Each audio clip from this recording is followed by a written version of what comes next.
Welcome back to Body Beautiful. I'm Janelle Marie. With us today, we have plastic surgeon Dr. Joseph Mealy. We're talking about several different procedures. We just talked about breast augmentation lift, and now we are talking about gynecomastia. And remember, any advice we give you today, consult your own physician first. All right, gynecomastia. First off, doctor, what is it? So gynecomastia basically means like female breast. Yes. But men get it. Gotcha. So men don't want. So men don't want that. In most cases, too big is too big. I hear you. And so, do men come in looking for gynecomastia, or how does that work? Who's the person coming in saying help?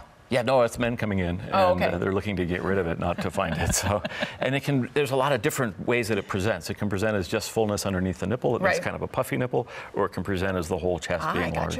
All right, let's go to picture number one and talk about it. So here's something just like the puffy nipple. That's not too bad. So you wouldn't think so, but if you're wearing a tight shirt, it's very pokey, and the whole area wants to stick out. So normally, the folks who come in before surgery will be wearing loose shirts with patterns to try and disguise the fact that there's something there, because they're not comfortable with it. Obviously, they're coming in to get it fixed. And it's probably very painful if you're wearing a shirt and it's rubbing against. It can get annoying. It can rub your nipples raw. You go out for a run? No, thank you. No. So what'd you do? So in this case, basically just made a little incision from about 4 to 8 o'clock along the bottom of the areola, which is that colored skin around the nipple, and took out the extra gland.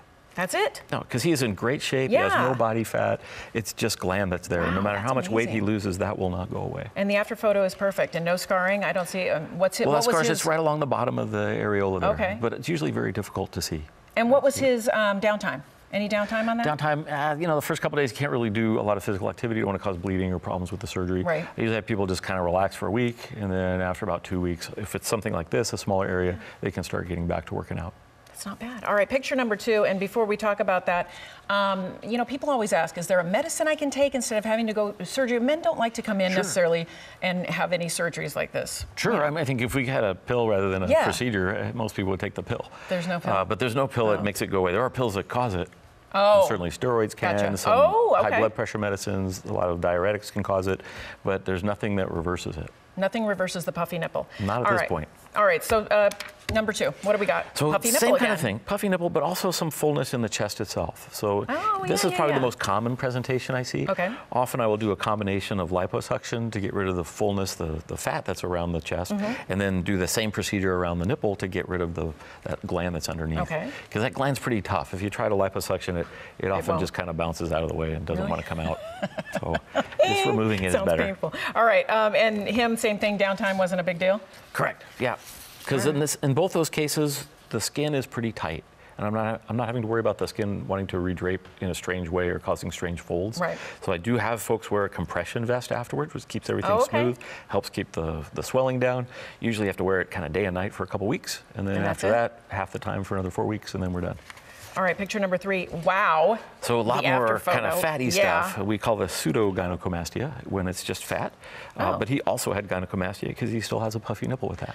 Ah, so he did have the little puffy nipple. Yep. So same combination. All right. Liposuction to get rid of the fat, and then the excision to get rid of that gland underneath. Where did you liposuction? Because I don't see any type of scar. I will normally go in through the armpit. Oh, okay. So what I do in the pre-op areas, I'll draw a line kind of right along the front of the arm, so I know where the arm normally lays. Right. And then I'll make the incision just behind that.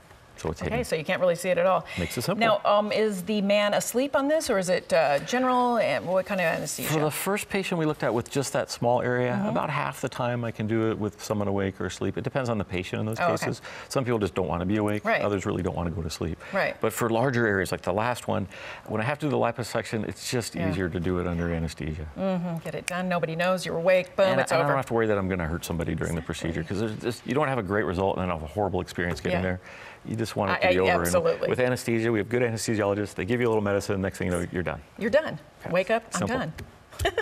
All right, next picture. So similar. So again, extra fullness from the gland. Little fullness, puffy nipple, and all I did gone. a little bit of liposuction also to help with that. The ones that get more complicated are the folks who have gained a lot of weight and lost it, because often they'll have extra skin. And just like with the breast aug lifts, we're having to get rid of skin to remove the nipple or get the skin from being loose.